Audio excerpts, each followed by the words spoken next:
मेरी आज की कहानी का नाम है सास बहू की लड़ाई एक ताबीज़ ने मिटाई। एक बार एक महात्मा जी थे। वे अधिकतर पैदल घूम घूम कर ही सत्संग प्रचार किया करते थे। वे एक गांव में जाते और कुछ दिन वहां रुककर दूसरे गांव में चले जाते। लोग भी उन पर बड़ा श्रद्धा और विश्वास रखते थे। वे उनकी बातें भी मानते थे। एक बार महात्मा जी घूमते घूमते एक गांव में जा पहुँचे।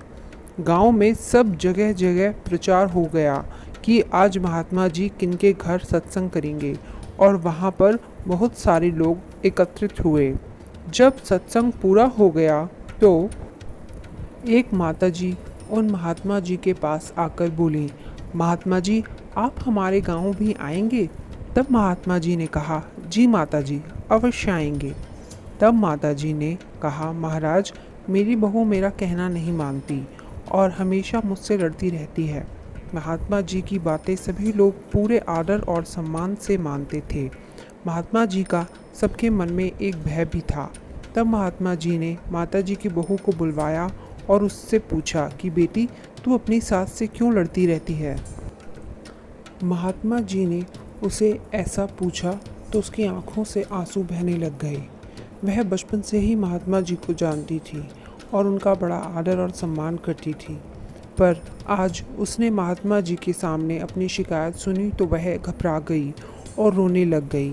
महात्मा जी ने उसे आश्वासन दिया तो वह बोली, महात्मा जी मेरा कोई कसूर नहीं है, मैं अपनी सास को दुख नहीं देती हूँ, फिर भी उन्हें मेरा काम पसंद नहीं आता है, मैं क्या करूँ? मेरी सास बिना कारण के ही मुझसे लड़ती हैं। सास कहती है कि बहू लड़ती है और कहना नहीं मानती। बहू कहती है कि सास लड़ती है और उसे कोई काम नहीं भाता।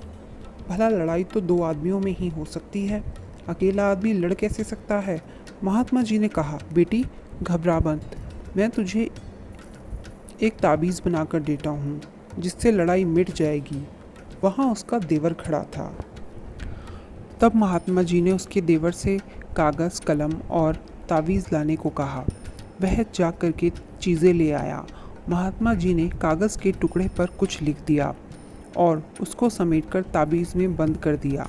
महात्मा जी ने कहा, बेटी यह ताबीज़ तू बांध ले, तेरे घर की लड़ाई मिट जाएगी, परंतु इसके साथ ही तुझे मेरी एक बात माननी पड़ेगी। तब बहू ने कहा, जी महात्मा जी आप जैसा कहेंगे मैं वैसा ही करूँगी। महात्मा जी ने कहा, दो बातें माननी हैं। पहली, एक तो सास कोई बात कहे तो सामने मत बोलना, और दूसरी, सास जो काम कहे झट से उठकर उसे कर देना। और इन दो बातों का तू पालन कर लेगी तो यह यंत्र सिद्ध हो जाएगा। फिर बहू ने महात्मा जी से पूछा, महात्मा जी यह कितने दिन करना पड़ेगा? महात्मा जी ने कहा, बेटी कम से कम 12 महीने पालन कर लिया तो सब काम ठीक हो जाएगा, पर बीच में कभी भूल हो जाए तो उस दिन से फिर 12 महीने गिने जाएंगे। उससे पहले जो दिन बीत गए वे गिनती में नहीं आएंगे। बहू ने कहा, ठीक है आप जैसा कहते हैं वैसे ही करूँगी। बहू ने ताबीज़ लेकर बांध लिया। महात्मा जी ने 4-5 दिन वहाँ सत्संग किया और फिर दूसरे गांव चले गए। उनका कोई नियम नहीं था कि वे कितने दिन किस गांव में रुकेंगे। लोग संतों को बड़े पूज्य भाव से देखते थे और उनकी आज्ञा का पालन करते थे। शेष कहानी भाग 2 में देखना बिल्कुल न भूलें। देखने के लिए धन्यवाद। हमारे चैनल को लाइक करें, शेयर करें और सब्सक्राइब करें और अपने सुझाव हमें कमेंट बॉक्स में ज़रूर भेजें।